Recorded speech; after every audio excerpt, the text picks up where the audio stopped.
ವೀಕ್ಷಕರೇ, ಕರ್ನಾಟಕ ರಾಜಕೀಯದಲ್ಲಿ ವಿಶೇಷವಾಗಿ ಜೆಡಿಎಸ್ ಪಕ್ಷದಲ್ಲಿ ಕಳೆದ ಕೆಲ ತಿಂಗಳಿಂದ ಒಂದು ಸೆನ್ಸೇಷನ್. ಪತ್ರಕರ್ತೆ ಹಾಗೆ ಬಿಗ್ ಬಾಸ್ ನ ಸ್ಪರ್ಧಿ ಜಾಹ್ನವಿ ಅವರು ಜೆಡಿಎಸ್ಗೆ ವಿಶೇಷವಾಗಿ ಶಕ್ತಿ ತುಂಬಿದ್ದಾರೆ, ಎಸ್ಪೆಷಲಿ ಬಿಡದಿ ಹೋರಾಟದಲ್ಲಿ. ಅವ್ರನ್ನೇ ಮಾತಾಡ್ಸೋ ಹೋಗೋಣ. 2028ಕ್ಕೆ ಯಾವ ಕ್ಷೇತ್ರ? ಇಲ್ಲ, ಅದೆಲ್ಲ ಮಿಗಿಲಾಗಿ ಈಗ ಸದ್ಯಕ್ಕೆ ನನ್ನ ಒಂದು ಕಾನ್ಸಂಟ್ರೇಷನ್ ಇರೋದು ಬಿಡದಿ ಹೋರಾಟ. ಯಾಕಂದ್ರೆ ನೀವೇ ಹೇಳಿದ ಹಾಗೆ ಕಳೆದ ಹಲವಾರು ತಿಂಗಳಿನಿಂದ ಒಂದ್ ರೀತಿಯಾಗಿ ನಾನು ಬಿಡದಿ ಮನೆ ಮಗಳಾಗ್ಬಿಟ್ಟಿದ್ದೀನಿ. ಪ್ರತಿಯೊಬ್ರು ನನಗೆ ಪರಿಚಿತರಿದ್ದಾರೆ, ಹೋದಾಗ ಪ್ರತಿಯೊಬ್ರು ಮಾತಾಡಿಸ್ತಾರೆ. ಅದು ದೊಡ್ಡ ರೈತರು ಇರ್ಬೋದು, ಸಣ್ಣ ರೈತರು ಇರ್ಬೋದು, ಅವರ ಒಂದು ಗೋಳು ಏನಿದೆ ಅದನ್ನ ನಾನು ಬಹಳ ಕಣ್ಣಾರೆ ಕಂಡಿದ್ದೀನಿ. ಇದು ಯಾವ್ದೋ ಸರ್ವೆ ರಿಪೋರ್ಟ್ ತಗೊಂಡು ನಾನು ಮಾತಾಡ್ತಾ ಇರೋದಲ್ಲ, ಇದು ಜಾಹ್ನವಿಯ ಸರ್ವೆ. ನಾನು ಏನಿದು ಬಿಡದಿ ಹೋರಾಟ ಅಂತ ಹೇಳಿ ಫಸ್ಟ್ ಟ್ಯಾಂಕ್ ಹತ್ತದಾಗ 360 ಡಿಗ್ರಿ ಆಂಗಲ್ ಅಲ್ಲೂ ಕೂಡ ಸುತ್ತಲೂ ಹಸಿರು. ಅದಾದ್ಮೇಲೆ ಅನೇಕ ರೈತರ ಮನೆಗಳಿಗೆ ಭೇಟಿ ಕೊಟ್ಟೆ. ಸೊ ಅವರ ಅಳಲು, ಅವರ ತೊಡಲಾಟನ ನಾನು ಕಣ್ಣಾರೆ ಕಂಡಿದ್ದೀನಿ. ಯಾಕಂದ್ರೆ ಒಂದು 8 ಗುಂಟೆ 10 ಗುಂಟೆ ಇರೋ ರೈತರಿದ್ದಾರೆ, ಪಶುಸಂಗೋಪನೆ ಮಾಡ್ತಾ ಇದ್ದಾರೆ, ಲಕ್ಷಾಂತರ ಲೀಟರ್ ಹಾಲನ್ನ ಹಾಕ್ತಾ ಇದ್ದಾರೆ ಡೈರಿಗೆ, ಕುರಿ, ಕೋಳಿ, ಹಸು. ಯಾಕಂದ್ರೆ ನಾನು ಅದನ್ನ ಕಣ್ಣಾರೆ ಕಂಡಿದ್ದೀನಿ. 15 ದಿವಸಕ್ಕೆ 35,000 ಸಂಪಾದನೆ ಮಾಡ್ತಾರೆ, 60ರಿಂದ 70,000 ಅವರು ಸಂಪಾದನೆ ಮಾಡ್ಕೊಂಡು ಬಹಳ ಸ್ವಚ್ಛಂದವಾದ ಬದುಕನ್ನ ಕಟ್ಕೊಂಡಿದ್ದಾರೆ. ಅಂತ ಒಂದು ಬದುಕನ್ನ ಹಾಳು ಮಾಡೋದಕ್ಕೆ ನಮ್ಮ ರಾಜ್ಯ ಸರ್ಕಾರ ಹೊರಟಿದೆ. ಸೊ ಹಾಗಾಗಿ ರೈತರ ಪರವಾಗಿ ಕಳೆದ 518 ದಿವಸಗಳಿಂದ ನಮ್ಮ ಪಕ್ಷ ನಿಂತಿದೆ. ಹಲವಾರು ತಿಂಗಳಿನಿಂದ ನಾನು ಕೂಡ ಪ್ರತಿಭಟನೆಯಲ್ಲಿ ಭಾಗಿಯಾಗಿದ್ದೀನಿ. ಹಾಗಾಗಿ 2028ರಲ್ಲಿ ಏನಾಗುತ್ತೋ ಏನೋ ಗೊತ್ತಿಲ್ಲ, ನಾನು ಸ್ಪರ್ಧೆ ಮಾಡ್ತೀನೋ ಇಲ್ವೋ, ಅದ್ಯಾವ್ದ್ರ ಬಗ್ಗೆನೂ ಕೂಡ ಅದು ದೈವ ನಿರ್ಣಯ. ನನ್ನ ಪ್ರಯತ್ನ ಅಂತೂ ನಾನು ಪಡ್ತೀನಿ. ಅದನ್ನ ಕಂಡು ಇಲ್ಲ, ರೈತರ ಪರವಾಗಿ ದನಿಯಾಗಿ ನಿಂತಿದ್ದಾಳೆ, ಇವಳು ಬೇಕು ಅಂತ ಹೇಳಿ ಭಗವಂತ ನನ್ನ ಆರಿಸಿದ್ರೆ ಖಂಡಿತ ನಾನು ಆ ಸಾಲಿನಲ್ಲೂ ಕೂಡ ನಾನು ನಿಂತಿದ್ದೀನಿ. ಆದ್ರೆ ನನ್ನ ಒಂದು ಲಕ್ಷ್ಯ ಇವಾಗ ಬಿಡದಿಯ ರೈತರ ಪರವಾದಂತಹ ಹೋರಾಟದಲ್ಲಿ ನಮ್ಗೆ ನ್ಯಾಯ ಸಿಗುವವರೆಗೂ ಹೋರಾಟ ಮುಂದುವರಿಯುತ್ತೆ. ವೈಯಕ್ತಿಕವಾಗಿ ಜಾಹ್ನವಿ ಅವರ ವಿಚಾರದಲ್ಲಿ ಬಿಗ್ ಬಾಸ್ ಮುಂಚಿನ ಜಾಹ್ನವಿ, ಬಿಗ್ ಬಾಸ್ ನಂತರದ ಜಾಹ್ನವಿ ಅಂತಿದ್ರು. ಈಗ ಬಿಡದಿ ಹೋರಾಟದ ಮುಂಚಿನ ಜಾಹ್ನವಿಗೂ ಬಿಡದಿ ನಂತರ ಅಂದ್ರೆ ಹೋರಾಟ ಈಗ ಶುರು ಆಗಿದೆ. ರಾಜಕೀಯನ ಇಲ್ಲಿವರೆಗೂ ಸುದ್ದಿ ಮನೆಯಲ್ಲಿ ಕೂತ್ಕೊಂಡು ನೋಡ್ತಾ ಇದ್ದಿದ್ಕೋ ಹೋರಾಟಗಳನ್ನ, ರಾಜಕೀಯವನ್ನ ಸ್ವತಃ ತಾವೇ ಚಳುವಳಿಯಲ್ಲಿ ಧುಮುಕಿರೋದಕ್ಕೂ ಎಷ್ಟು ವ್ಯತ್ಯಾಸ ಅನಿಸ್ತು? ಬಹಳ ವ್ಯತ್ಯಾಸ ಇದೆ. ಯಾಕಂದ್ರೆ ನಾನು ನ್ಯೂಸ್ ಆಂಕರ್ ಆಗಿ ಸುದ್ದಿಯನ್ನ ವಿತರಿಸುವಾಗ AC ರೂಮ್ ನಲ್ಲಿ ಕುತ್ಕೊಂಡಿದ್ದೆ. ಈಗ ವರದಿಗಾರರು ಫೀಲ್ಡ್ ಹೋಗ್ತಾರೆ, ನಾವು ಹೋಗಿಲ್ಲ ಅಂತಲ್ಲ, ಬಟ್ ಹೆಚ್ಚಿನ ಅವಕಾಶ ಸಿಗ್ತಾ ಇರ್ಲಿಲ್ಲ. ಎಲ್ಲೋ ಒಂದ್ಸಲ ಮಾತ್ರ ಒಂದೊಂದ್ಸಲ ಆಂಕರ್ಗಳನ್ನ ಇಲ್ಲ ರಿಪೋರ್ಟಿಂಗ್ ಮಾಡ್ಕೊಂಡು ಬನ್ನಿ ಅಂತ ಕಳಿಸ್ತಾ ಇದ್ರು. ಸೊ ಆಗ ಒಂದಷ್ಟು ಅನುಭವ ಇದೆ ವಿನಃ ನಾವು AC ರೂಮ್ ನಲ್ಲಿ ರಿಪೋರ್ಟರ್ಸ್ ತರುವಂತಹ ಸುದ್ದಿಯನ್ನ ನಾವು ವಿತರಿಸ್ಕೊಂಡು ಹೋಗೋದಕ್ಕೂ, ಕಣ್ಣಾರೆ ಅದನ್ನ ಅನುಭವಿಸೋದಕ್ಕೂ ಅದು ಬೇರೆ ರೀತಿನೇ. ಪ್ರತಿಯೊಂದು ಈಗ ಅನುಭವಿಸಿದ್ರೆ ಗೊತ್ತಾಗತ್ತೆ ಅನ್ನೋ ಒಂದ್ ಮಾತು ನಾವು ಕೇಳ್ತೀವಿ. ನಾವಲ್ಲಿ ವರದಿನ ಬಿತ್ತರ ಮಾಡುವಾಗ ಇಲ್ಲ ಇಲ್ಲಿ ಇಷ್ಟು ಏನೋ ಒಂದು ಆಕ್ಸಿಡೆಂಟ್ ಆಗಿದೆ, ಗಾಯಾಳುಗಳು ಅಂತ ಹೇಳಿ ನಾವು ಹೇಳ್ಬೋದು. ಆದ್ರೆ ಕಣ್ಣಾರೆ ಆ ರಕ್ತನ ಅದು ಕಣ್ಣಾರೆ ರಿಪೋರ್ಟರ್ಗಳು ರಿಪೋರ್ಟ್ ಮಾಡ್ತಾ ಇರ್ತಾರಲ್ಲ, ಅವಾಗ ಆಗೋದೇ ಬೇರೆ. ಸೊ ಹಾಗಾಗಿ ಈ ಹೋರಾಟಕ್ಕೆ ಧುಮುಕಿ ರೈತರ ಕಷ್ಟನ ಕಣ್ಣಾರೆ ಕಂಡಾಗ ಎಷ್ಟೋ ಸಂದರ್ಭಗಳಲ್ಲಿ ಕಣ್ಣಾಲಿ ಒದ್ದೆ ಆಗಿದ್ದು ಖಂಡಿತ ಇದೆ. ಯಾಕಂದ್ರೆ ನಾವು ಏನು ಬಹಳ ಸ್ಥಿತಿವಂತರಲ್ಲ, ಆ ಕಷ್ಟನ ಕಂಡೆ ನಾವ್ ಇಲ್ಲಿಗೆ ಬಂದಾಗ ಆ ಕಷ್ಟ ನಮಗೆ ಬಹಳ ಬೇಗ ಅರ್ಥ ಆಗುತ್ತೆ. ಬಹುಶಃ ಈ ರೀತಿ ರೈತರು ಜನರ ಸಮಾಧಿ ಮೇಲೆ ಸೌದಗಳನ್ನ ಕಟ್ಕೊಂಡು ಕೋಟ್ಯಾಂತರ ರೂಪಾಯಿ ಆಸ್ತಿ ಮಾಡ್ಕೊಂಡು ನೆಮ್ಮದಿಯಾಗಿದ್ದಾರಲ್ಲ, ಬಹುಶಃ ಕಷ್ಟ ಕಂಡಿದ್ರು ಅದನ್ನ ಬಹಳ ಮರ್ತು ವರ್ತಿಸ್ತಾ ಇದ್ದಾರೆ ಅನ್ನೋದು ನನ್ನ ಭಾವನೆ. ಹಾಗಾಗಿ ಬಿಡದಿಯಲ್ಲಿ ಯಾವ ರೀತಿ ನನ್ನನ್ನ ಎಷ್ಟು ಪ್ರೀತಿಯಿಂದ ಮಾತಾಡಿಸ್ತಾರೆ ಅಂತಂದ್ರೆ, ಎಲ್ಲಿ ಹೋದ್ರು ಬಾರವ ಟೀ ಕುಡಿ ಅಂತಾರೆ, ಹೂ ಮುಡಿಸಿ ಕಳಿಸ್ತಾರೆ ನನಗೆ. ಅದನ್ನೆಲ್ಲ ನೋಡಿದಾಗ ಎಲ್ಲೋ ಒಂದ್ ರೀತಿ ನನಗೆ ತವ್ರ ಮನೆ ರೀತಿ ಭಾಸ ಆಗುತ್ತೆ, ಪ್ರತಿಯೊಬ್ರು ನನ್ನನ್ನ ಸಂತೈಸೋ ರೀತಿಯನ್ನ ನೋಡಿದ್ರೆ. ಹಾಗಾಗಿ ನಾನು ಒಬ್ಬ ಮನೆ ಮಗಳಾಗಿ ಇಲ್ಲಿ ಒಂದ್ ರೀತಿ ಬಿಜೆಪಿ ಪಕ್ಷ ರಾಜಕಾರಣ ಅದನ್ನ ಬದಿಗೊತ್ತಿ ಅವರ ಮನೆ ಮಗಳಾಗಿ ನಾನು ಈ ಹೋರಾಟದಲ್ಲಿ ಇದ್ದೀನಿ ಇವತ್ತು. ಜಾಹ್ನವಿ ಅವರೇ, ಅವರ ಕ್ವಶನ್ಗೆ ಆಡೆಡ್ ಆಗಿ ನಾನು ಒಂದು ಕ್ವಶನ್ ಕೇಳ್ತಿದ್ದೀನಿ. ನೀವು ಸಕಲೇಶ್ಪುರದವರು, ನಾನು ಮೂಡಿಗೆರೆ ಅವರು. ಸೊ ಇಬ್ರು ಕೆಲ ಟೈಮ್ ಒಂದೇ ಮಾಧ್ಯಮ ಸಂಸ್ಥೆಯಲ್ಲಿ ವರ್ಕ್ ಕೂಡ ಮಾಡಿದ್ದು. ನಿಮ್ದು ಅದೇ ಅವರು ಹೇಳಿದ್ರು, ಪತ್ರಕರ್ತೆ ಆಗಿದ್ರಿ, ಕೆಲವರು ರಿಯಾಲಿಟಿ ಶೋ ಮಾಡಿದ್ರಿ, ಫಿಲ್ಮ್ ಅಲ್ಲಿ ಕೂಡ ಆಕ್ಟಿಂಗ್ ಮಾಡಿದ್ರಿ.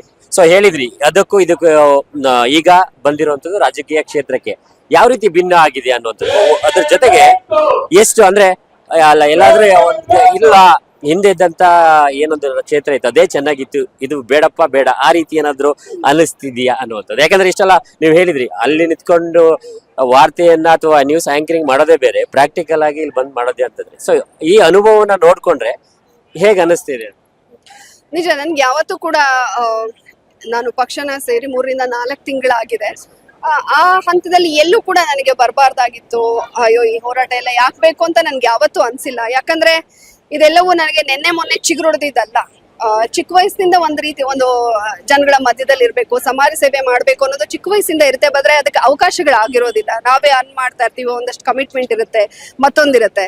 ಸೊ ಅದನ್ನೆಲ್ಲ ಮೀರಿ ಏನೋ ಮಾಡ್ಬೇಕು ಅಂದಾಗ ಖಂಡಿತ ನಾವು ರಿಸ್ಕ್ ತಗೋಬೇಕಾಗತ್ತೆ. ಏರಿಳಿತಗಳಿರ್ಬೋದು, ಸೋಲು ಗೆಲುವು ಏನೇ ಇರ್ಲಿ, ಬಟ್ ರೈತರ ಪರವಾಗಿ ಆ ನ್ಯಾಯಯುತವಾದಂತಹ ಹೋರಾಟದಲ್ಲಿ ನಾನಿದ್ದೆ ಅನ್ನೋ ಒಂದು ಆತ್ಮತೃಪ್ತಿ ಇರುತ್ತಲ್ಲ, ಸೊ ಅದು ಖಂಡಿತ ಇದೆ. ಹಾಗಾಗಿ ನನ್ಗೆ ಯಾವತ್ತೂ ಕೂಡ ಅನ್ಸಿಲ್ಲ. ನನ್ಗೆ ಖುಷಿ ಇದೆ, ಯಾಕಂದ್ರೆ ನಾವೇನೋ ಅಲ್ಲಿ ಭಾಷಣಗಳನ್ನ ಬಿಗಿಯೋದು, ಹೇಳಿಕೆಗಳನ್ನ ಕೊಡೋದು, ಅದನ್ನ ಹೊರತುಪಡಿಸಿ ರೈತರ ಪರವಾಗಿ ನಿಂತಾಗ ನನಗೆ ಬಹಳ ಖುಷಿ ಆಗುತ್ತೆ. ಯಾಕಂದ್ರೆ ಎಷ್ಟೋ ರಾಜಕಾರಣಿಗಳನ್ನ ನೋಡ್ಬಹುದು, ಮಹಿಳಾ ರಾಜಕಾರಣಿಗಳು, ಅದು ಸಿನಿಮಾ ರಂಗದಲ್ಲಿರೋರು, ಯಾರನ್ನೇ ನೀವು ತಗೊಳ್ಳಿ, ಟ್ವೀಟ್ ಮಾಡೋದು ಅಥವಾ ಇನ್ಸ್ಟಾಗ್ರಾಮ್ ಅಲ್ಲಿ ಪೋಸ್ಟ್ ಹಾಕೋದು ಅಷ್ಟಕ್ಕೆ ಮುಗಿಸ್ಬಿಡ್ತಾರೆ ಕೆಲವರು. ನನಗೆ ಆ ರೀತಿ ಮಾಡೋದಕ್ಕೆ ಇಷ್ಟ ಇಲ್ಲ. ಏನಾದ್ರು ಮಾಡಿದ್ರೆ ಅದನ್ನ ಕಂಪ್ಲೀಟ್ ಆಗಿ ತೊಡಗಿಸ್ಕೊಳ್ಬೇಕು. ಹಾಗಾಗಿ ನಾನು ಈ ಹೋರಾಟದಲ್ಲಿ ಇದ್ದೀನಿ. ಮುಂದೆಯೂ ಕೂಡ ಅನ್ಯಾಯದ ವಿರುದ್ಧ ಏನೇ ಹೋರಾಟಗಳಾದ್ರೂ ಕೂಡ ನಾನು ಇರ್ತೀನಿ. ನಮ್ಮ GKVK ಸ್ಟೂಡೆಂಟ್ಸ್ ಪ್ರೊಟೆಸ್ಟ್ ಮಾಡ್ತಾ ಇದ್ರು ಹುದ್ದೆಗೆ ಇದಾಗಿ. ಯಾವಾಗ ನಾನು ಹೋರಾಟಗಳನ್ನ ನೋಡಿದ್ರು, ಪಾಪ ಆ ಸ್ಟೂಡೆಂಟ್ಸ್ ನನಗೆ ಕರೆ ಮಾಡಿ, ಜಾನ್ವಿ ಮೇಡಮ್ ನೀವು ಬನ್ನಿ, ನಮ್ ಜೊತೆಗೆ ಇರಿ ಅಂತ ಹೇಳಿದ್ರು. ಒಂದ್ಸಲ ಹೋದಾಗ ಅವ್ರ ಪ್ರೊಟೆಸ್ಟ್ ಮುಗ್ದೋಗಿತ್ತು, ಇನ್ನೊಂದಿನ ಕೇಳಿದಾಗ ನನಗೆ ಸ್ವಲ್ಪ ಬೇರೆ ಕಮಿಟ್ಮೆಂಟ್ ಇತ್ತು. ಸೊ ಹಾಗಾಗಿ ನನ್ನ ಗುರುತಿಸಿ ಪಾಪ ಅವ್ರು ಕರೆದಾಗ, ಅದು ಮಕ್ಕಳ ಹೋರಾಟ ಇರ್ಬೋದು, ಅಂದ್ರೆ ಸ್ಟೂಡೆಂಟ್ಸ್ ಇರ್ಬೋದು, ಜನ ಇರ್ಬೋದು, ರೈತರು ಇರ್ಬೋದು, ಯಾರಿಗೆ ಅಲ್ಲಿ ನಾವೊಂದ್ ಹೋದ್ರೆ ಎಲ್ಲೋ ಒಂದ್ ಕಡೆ ಒಂದು ಸೋಷಿಯಲ್ ಮೀಡಿಯಾದಲ್ಲಿ ಏನೋ ಬಂದವ್ರ ಹೋರಾಟಕ್ಕೆ ಬಲ ಸಿಗುತ್ತೆ ಅಂತಂದ್ರೆ ಖಂಡಿತ ನಾನಿರ್ತೀನಿ. ಎಸ್.ಸಿ. ಬಾಲಕೃಷ್ಣ ಅವರು ಸ್ಟೇಟ್ಮೆಂಟ್ ಕೊಟ್ಟಿದ್ದಾರೆ, ಇದು JDS ನ ರೈತರ ಪರವಾಗಿ ಪಾದಯಾತ್ರೆ, ಪಾಪವನ್ನ ಕಳೆದುಕೊಂಡು ಪಾದಯಾತ್ರೆ ಮಾಡ್ತಿದ್ದಾರೆ ಅಂತ ಹೇಳಿ ಏನ್ ಹೇಳ್ತೀರಿ? ಇಲ್ಲ, ಯಾಕಂದ್ರೆ ಅವ್ರ ಸ್ಟೇಟ್ಮೆಂಟ್ ನ ಅವರೇ ನೋಡ್ಕೋಬೇಕು. ಯಾಕಂದ್ರೆ ಬಾಲಕೃಷ್ಣ ಅವರು ಬಹಳ ಬಣ್ಣನ ಬದಲಾಯಿಸ್ತಾನೆ ಇರ್ತಾರೆ. ಯಾಕಂದ್ರೆ ಹಿಂದಿನ ಅವರ ಸ್ಟೇಟ್ಮೆಂಟ್ ಅನ್ನ ನೀವೇ ಗಮನಿಸಬಹುದು, ಕುಮಾರಣ್ಣನ ಪರವಾಗಿ. ಯಾಕಂದ್ರೆ ನಮ್ಮ ಪಕ್ಷದಲ್ಲಿ ಇದ್ದಂತ ಸಂದರ್ಭದಲ್ಲಿ ಅವರು ಕುಮಾರಣ್ಣನ ಪರವಾಗಿ ಹೇಳಿಕೆಯನ್ನ ಕೊಟ್ರು. ಇಲ್ಲಪ್ಪ, ಅಲ್ಲಿ ಎಲ್ಲ ರಿಯಲ್ ಎಸ್ಟೇಟ್ ಅವರು ಬಂದು ರೈತರನ್ನ ಹಾಳು ಮಾಡ್ಬಿಡ್ತಾರೆ, ಹಾಗೆ ಹೀಗೆ ಅಂತ ಹೇಳಿ ಈ GBIT ವಿರುದ್ಧವಾಗಿ ಅವರು ಸ್ಟೇಟ್ಮೆಂಟ್ ಅನ್ನ ಮಾಡಿದ್ರು. ಈಗ ಅವರು ಕಾಂಗ್ರೆಸ್ ನಲ್ಲಿ ಇದ್ದಾರೆ ಅಧಿಕಾರಕ್ಕೋಸ್ಕರ.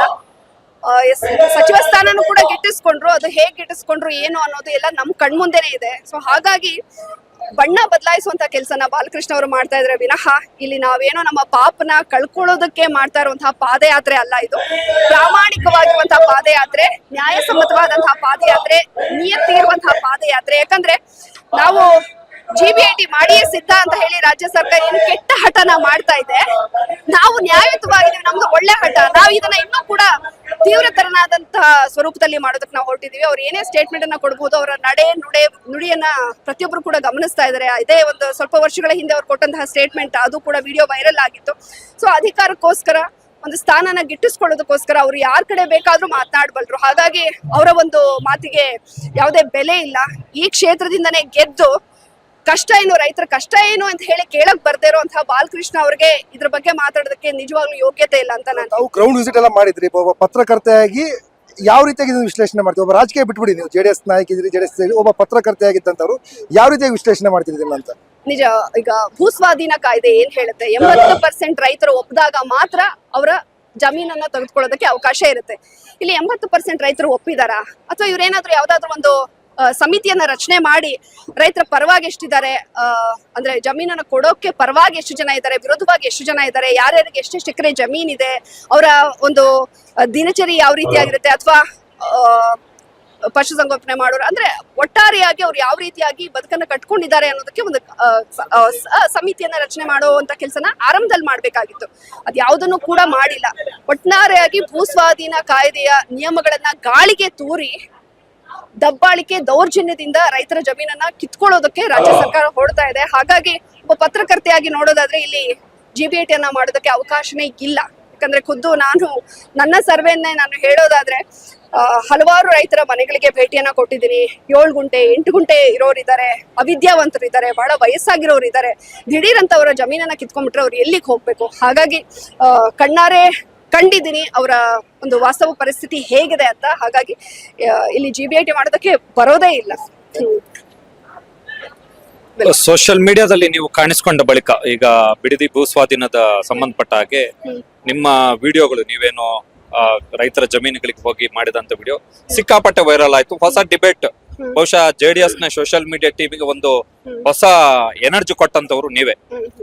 ಈಗ ಒಂದು ಪ್ರಶ್ನೆ ನನಗೆ ಕಾಡಿದ್ದು, 19 ಸೀಟನ್ನ ಗೆದ್ದಿದ್ದಂತಹ JDS ಅನ್ನ ಯಾಕೆ ಒಪ್ಕೊಂಡ್ರಿ? ಕಾಂಗ್ರೆಸ್ ಅಧಿಕಾರದಲ್ಲಿದೆ, BJP ಸೆಕೆಂಡ್ ಬಿಗ್ಗೆಸ್ಟ್ ಪಾರ್ಟಿ ಕರ್ನಾಟಕದಲ್ಲಿ, ಸೆಂಟ್ರಲ್ ಅಲ್ಲಿ BJP ಇದೆ.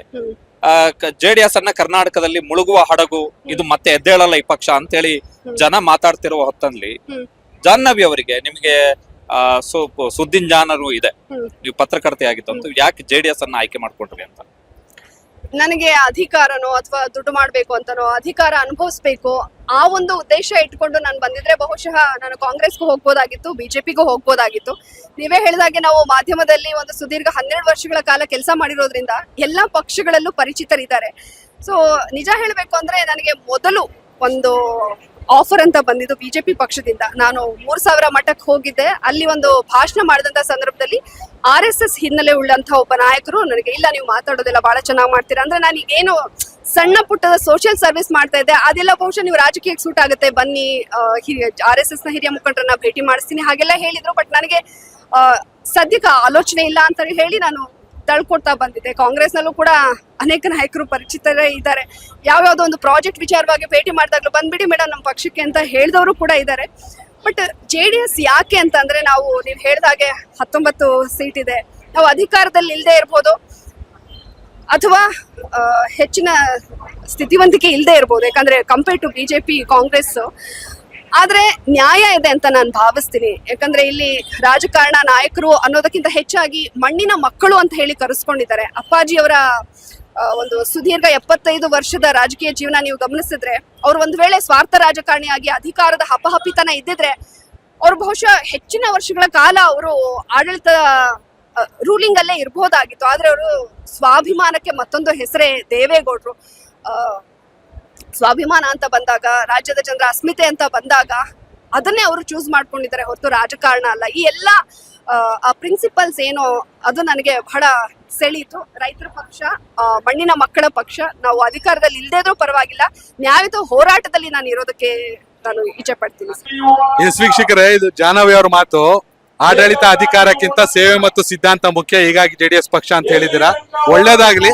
ಮತ್ತೆ ಸಂಪೂರ್ಣವಾದ ಸಂದರ್ಶನವನ್ನ ನಿಮ್ ಜೊತೆ ಮತ್ತೊಂದ್ಸಲ ಮಾಡ್ತೀವಿ. ಒಳ್ಳೇದಾಗ್ಲಿ madam. Thank you sir, thank you so much. Connect Karnataka, ಇದು ನಿಮ್ಮ ನೆಟ್ವರ್ಕ್.